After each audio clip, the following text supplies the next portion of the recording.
Hey everyone, welcome back for chapter 13. In this chapter, we're going to be talking about some economic challenges. So we'll cover unemployment, inflation, and then finally, in the last section, we'll talk a little bit about poverty. So for this section, we're going to be talking about different types of unemployment. So we'll talk about frictional, seasonal, structural, and cyclical unemployment. And you'll get some practice with kind of identifying the differences between those four types of unemployment. We'll talk a little bit about how employment and unemployment is measured. And then we'll explain why full employment does not necessarily mean that every single worker is employed. All right, so some key terms here. First, we have frictional unemployment, which is going to be the type of unemployment that occurs when it takes people time to find a job. So if you get laid off or you quit your job, you're probably not going to have a job the very next day. It's probably going to take you some time to find that next place of employment. So that would be frictional unemployment. Then we have structural unemployment, which is the type of unemployment that occurs when a worker's skills don't match those skills that are needed for the jobs available. So sure, maybe there's a ton of job openings, but your skills really aren't the best fit for the openings that are available. Globalization is a shift from local to global markets as countries seek foreign trade and investment. And then seasonal unemployment is a type of unemployment that occurs when harvest schedules, vacations, or industries make seasonal shifts in their production schedules. So if you think of like home building in Fargo-Moorhead, um, we get a lot of snow in the winter, right? So you aren't digging holes and pouring foundations for homes in the middle of winter because it would be impossible with the ground that frozen. So a lot of concrete workers are seasonally unemployed um, because of that. Construction workers too in this part of the country, right? Way too cold to be doing construction um, by the time we get basically past Halloween, right? And then we have cyclical unemployment, which is the unemployment that rises during economic downturns and then falls when the economy improves. So we've probably seen some cyclical unemployment with coronavirus, right? Because we've seen the economy kind of go up and down throughout this whole pandemic. And with that, we're going to have businesses closing, businesses reopening, so on and so forth. And then the unemployment rate is the percentage of the labor force that's unemployed.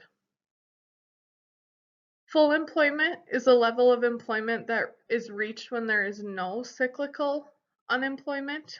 So when the economy is kind of steady, where's our employment level at?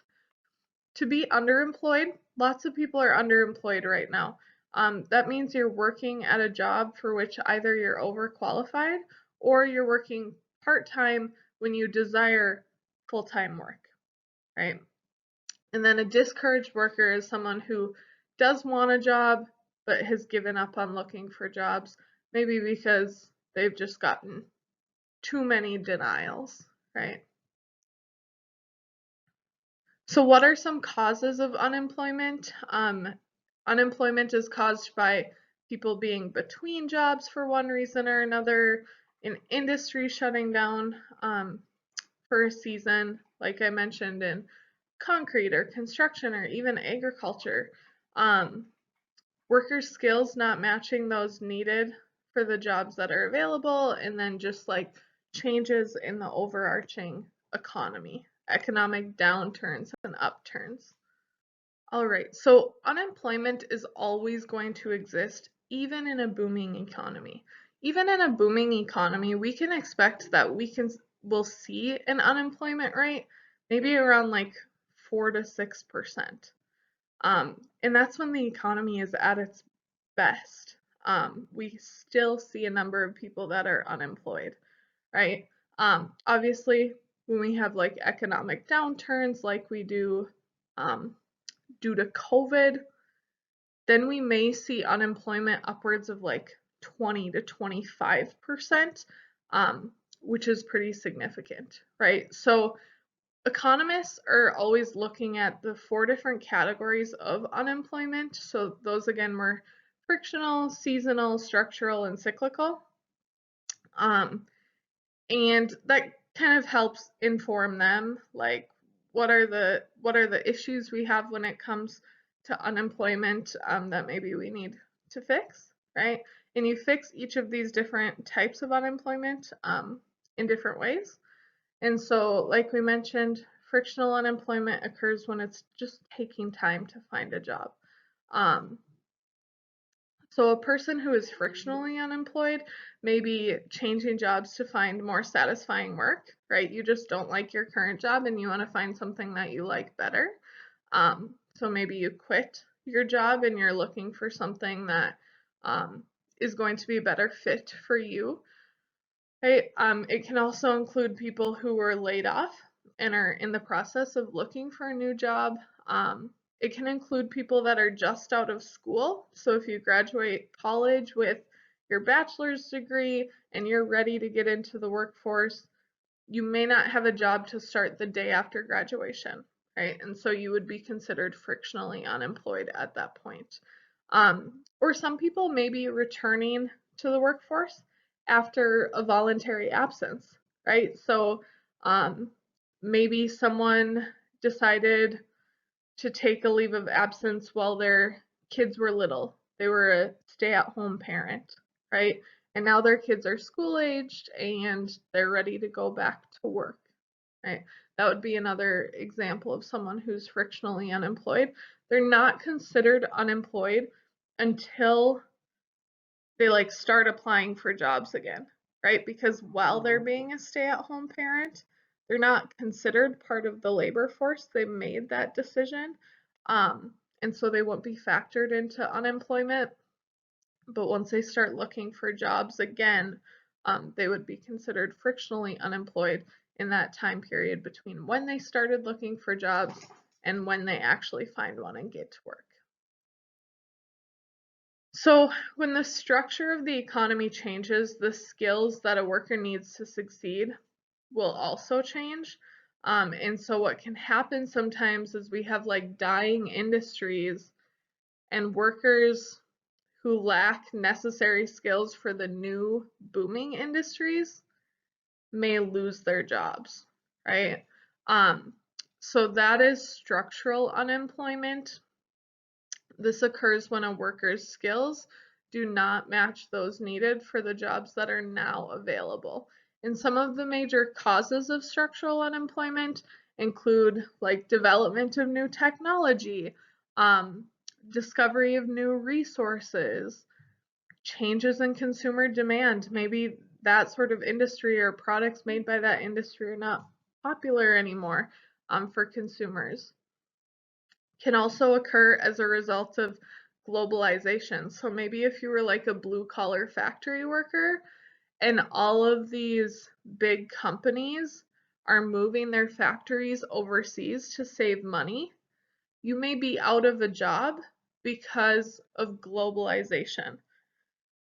And then lack of education.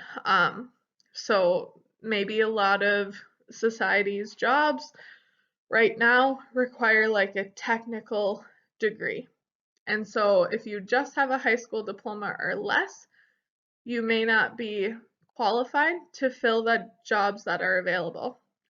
Likewise, you can be overqualified for jobs too, and that can result in underemployment. So for example, in the 1990s and 2000s, to kind of combat structural unemployment, a lot of policymakers worked on developing training programs to help workers gain new computer skills, in light of the fact that computer technology, globalization, and other structural changes in the economy was threatening the future of many workers. So we need to go back, retrain, give people these new skills so that they're able to obtain high wage jobs. So seasonal unemployment, as I said earlier, occurs when an industry slows or shuts down for a season or makes seasonal shifts in their production schedules. And seasonal unemployment can occur for a number of reasons. It can be because of harvest schedules, built-in vacations, weather, right? And so economists are going to expect to see seasonal unemployment throughout the year. It's not something that is that concerning to an economist, because we know those construction workers that are seasonally unemployed from October to March will be back to work in March, right? So most often, government policymakers do not take steps to prevent this kind of unemployment because it's a really normal part of a healthy economy. And then cyclical unemployment. So unemployment that rises during economic downturns and falls when the economy improves is called cyclical unemployment. So during a recession, when the economy is kind of starting to fall, many workers are going to lose their jobs, and many of these laid off employees are going to be rehired when the recession ends and the business cycle resumes an upward trend. So today, unemployment insurance provides weekly payments to workers that have lost their jobs. The government is paying out a lot of unemployment benefits right now with the recession that COVID has brought on. And these payments usually provide a worker with about half of their lost wages each week for a limited amount of time. They also need to continue applying for jobs and being active in their search for jobs in order to continue to receive those payments. Those unemployment payments were, for a little while, as a result of some coronavirus legislation, were increased because half of your average wage, it's hard to pay your bills when so many Americans live paycheck to paycheck.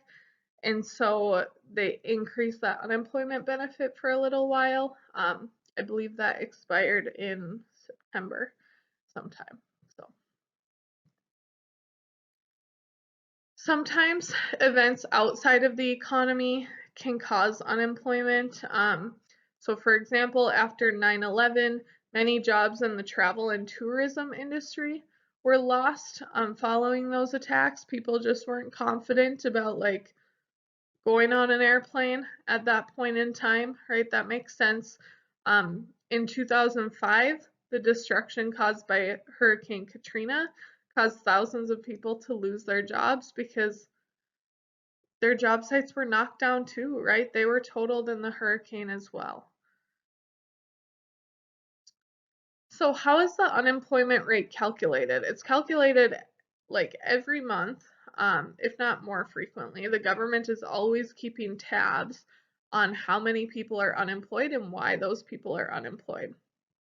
So the Bureau of Labor Statistics computes the unemployment rate from a monthly household survey of about 60,000 families who represent a cross section of the United States. So like demographically, geographically, we kind of take a group of people and poll them and see each month what percentage of those 60,000 households are unemployed and why are they unemployed, and we repeat that survey again and again, month after month, week after week, and that gives us a good idea of the unemployment rate across the economy.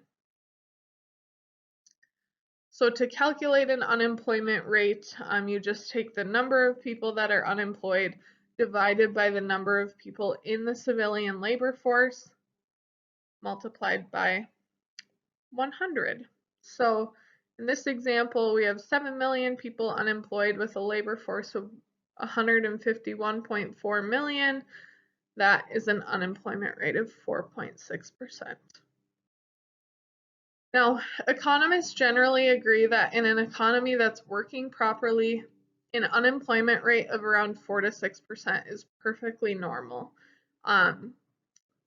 Full employment is achieved when no cyclical unemployment exists. So when we're kind of steady in terms of our economy, not going through any huge recession or any huge boom. And why does high unemployment usually correlate with a recession? So we can see here we have a recession in like the early 1980s where we have like 10% of the labor force unemployed. And so by definition, a recession is a stage of the business cycle that is marked by decreased productivity and a high rate of unemployment. So we're always going to see those two things correlate because that's the definition of a recession. We are going to have a high rate of unemployment compared to normal. So full employment basically means that nearly everyone who wants a job has a job. But some people are going to remain underemployed, which means that they're working a job for either they're overqualified for or they're working part-time when they desire full-time work. Other people will simply give up hope of finding work, and so these discouraged workers have stopped searching for employment, and even though they are without work, they're not going to show up in the unemployment rate because the Bureau of Labor Statistics has indicated that they are not actively looking for work, so they get kicked out of the labor force, more or less. So that's kind of our silent portion of people that are unemployed. All right, that's our section on unemployment. Let me know if you have any questions. Have a great rest of your day, guys.